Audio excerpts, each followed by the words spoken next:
interview with him. Senator Bernie Sanders gives credit to China for its handling of extreme poverty. And we've got a new and very interesting poll we got to talk about. Absolutely. Team Rising is here. Christopher Naweem is the CEO of the Naweem Group and a former U.S. Army military police sergeant and Iraq War vet. Molly Mitchell is a Democratic strategist and the former director of media affairs at the DCCC. Welcome to you both. Great to see you guys. Good to be with you. Well, we've got a very interesting new poll here from Emerson, basically showing Joe Biden at 31%, Bernie Sanders at 24%, and Elizabeth Warren at 15%. Perhaps the most interesting thing that I've been calling out is Andrew Yang is beating Pete Buttigieg. Molly, I mean, that is pretty embarrassing for Pete Buttigieg, considering I think he has about literally 10 times the amount of money. What's happening with this campaign?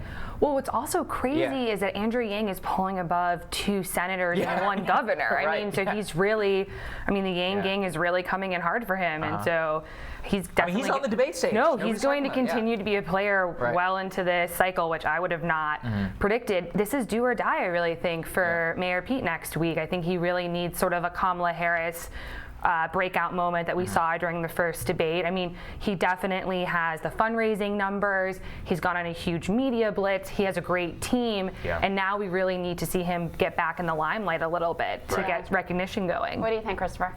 Well, I think that someone like Andrew Yang, they're able to have sort of the kind of populism, fresh ideas, and they break out of that mold of the typical politician, which is really bound by, I need votes, I need to be liked, and I'm going to shift my positions around without any real consistency to sticking with them over time. And so they're playing more to the audience and less to polls and sort of Washington constricting politics. I mean, he's different. I mean, that's refreshing, like in and of itself. He feels different when you're looking at this stage of 25 people, right, who all have a similar presentation, all saying very similar things.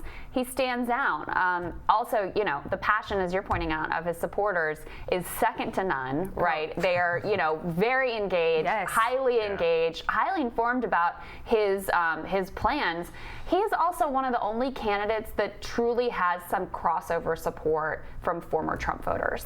Right, and I think what we look back on, Barack Obama and Trump, the one thing that's the same is that people were voting in someone who they thought was different and going to take on the establishment, and that's really what you see with Andrew Yang making it to the debate stage here. Also, the thing is here is with Pete Buttigieg's campaign is I think over and over again, Molly, we've talked a lot about on this show, is about how fundamentally the upper middle class white liberals, they have 3 candidates. They have Elizabeth Warren, they have Kamala Harris, and they have Pete Buttigieg. Over and over again, Warren seems to be coalescing so much of that support. Do you think that it's her, emphasis on the plans, which is what's making them basically drop Harris and Buttigieg and come around her campaign? I think it's the emphasis on the plans. She also hired a fantastic team in Iowa. I mean, that was why her burn rate was so high. So she, all eggs in that one basket. And I think that she also has, it surprised many people, has been good at sort of retail politics in a way that you wouldn't expect. Person crowds. I mean, these are huge. Or even after the last debate, I just remember her sticking around for an hour to take selfies on the floor. Now, pre this cycle, I wouldn't really have thought Elizabeth Warren, selfies, they don't really go together. But she's really owning it, and it feels very authentic. Which I think before, especially with the rollout, with the Pocahontas debacle, people weren't certain she could get to a place, but she has, and people are responding to it, frankly. Christopher, I also think there's a need for the media to kind of readjust who is in their top tiers and how this is all shaking out. I mean, Mayor Pete is one of the ones who has really benefited from media love of him. He's gotten a lot of glowing portrayals. Now at this point, he is basically in the same polling category of Andrew Yang, who they've paid very little attention to and have forgotten to include him in key graphics, etc. Sure. I mean, I think that Molly would agree. If you look at the science and the quantitative election data and polling, someone like Joe Biden has the better chance because, again, the state political parties, where the voters are going to matter. So right now it is attention grabbing, and I think where Elizabeth Warren still hangs in there is she does have experience with legislation. She's very intelligent. Politically, I don't like any of these candidates at all, obviously, but they have the experience to continue. Any of them at all. You got to figure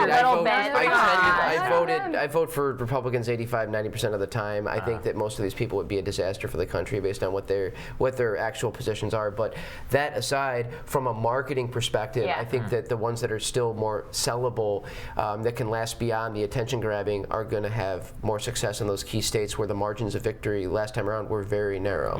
All right, stick with us, guys. We got more we want to get to with you right after that. Sit tight.